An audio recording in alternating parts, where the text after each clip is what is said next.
La loi de l'esprit de vie est une loi directrice. C'est une loi qui nous gouverne, cette loi de la vie. Et elle nous amène à cette position de fils. Qu'est-ce que cela signifie? Combien la vie chrétienne devient simple après tout, une fois que nous avons saisi cette clé. Cela signifie, bien aimé, que Jésus, le Fils de Dieu, vit de nouveau sa vie en nous. Souvenons-nous de ce qu'il était sur notre terre, et nous verrons ce qu'il dit et ce qu'il ne dit pas, ce qu'il fait et ce qu'il ne fait pas. Car ce qu'il ne dit pas et ne fait pas est tout aussi significatif que ce qu'il dit et fait.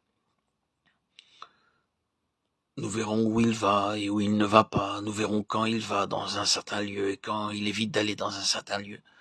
Nous verrons une vie divinement gouvernée dans ses paroles, ses mouvements, ses actes, merveilleusement gouvernée en tout. Et il vit de nouveau cette vie-là en nous. Nous sommes loin d'en être une expression parfaite, parce que, tout d'abord, nous ne sommes pas assez sensibles ni assez rapides pour comprendre ce que l'Esprit dit dans notre cœur. Nous n'avons pas une oreille qui soit exercée et bien accordée, simplement parce que nous écoutons trop d'autres choses. Nous ne sommes pas assez prompts à répondre et à obéir. Il n'y a pas en nous, par conséquent, une expression parfaite de Christ. Mais cependant, le fait fondamental existe, et nous le savons.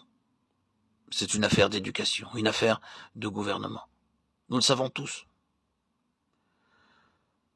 Quelle expérience nous avons de ce contrôle. De plus, cette expérience est progressive. Car à mesure que nous avançons, nous nous sentons de plus en plus profondément contrôlés. Ce qui, pour un temps, ne semblait pas avoir été touché. Non pas parce que Dieu l'approuvait, mais parce qu'il faisait notre éducation. Et ne pouvait pas dénoncer tout à la fois. Passe maintenant devant ses yeux, et nous pouvons plus faire désormais ce que nous aurions pu faire un jour. Puis-je donner ici une illustration?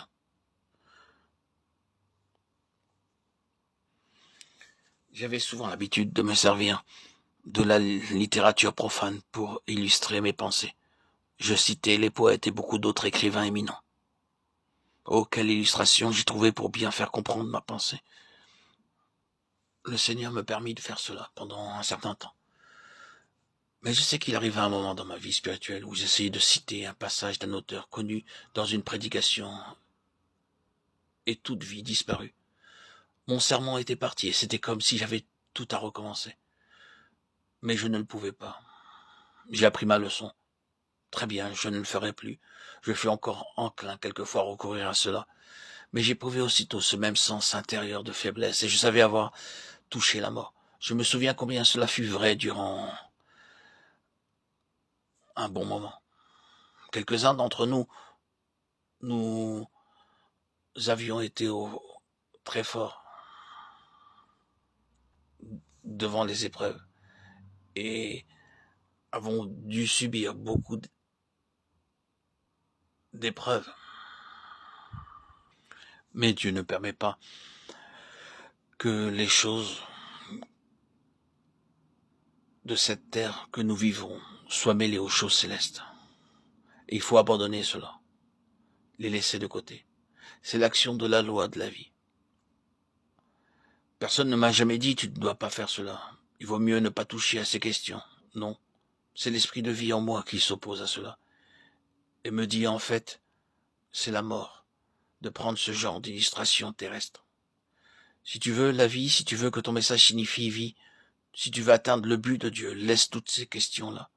Cela n'est pas né de Dieu, et il n'y a que ce qui est né de Dieu qui puisse accomplir le dessein de Dieu et retourner à Dieu. Mets donc tout cela de côté. Je dis que cette loi de l'esprit de vie est une loi qui nous gouverne. Si nous avons la vie et que cette vie est sa propre voie, nous atteindrons le but tout entier de Dieu. Ce n'est pas une chose abstraite, c'est une personne divine qui réside en nous. Christ, qui est la vie, nous dirige de l'intérieur par le Saint-Esprit, l'esprit de vie. Nous voyons ainsi dans l'action même, dans l'opération même, dans l'exercice même de cette vie, combien elle est entièrement autre. Elle ne veut pas cohabiter avec d'autres choses.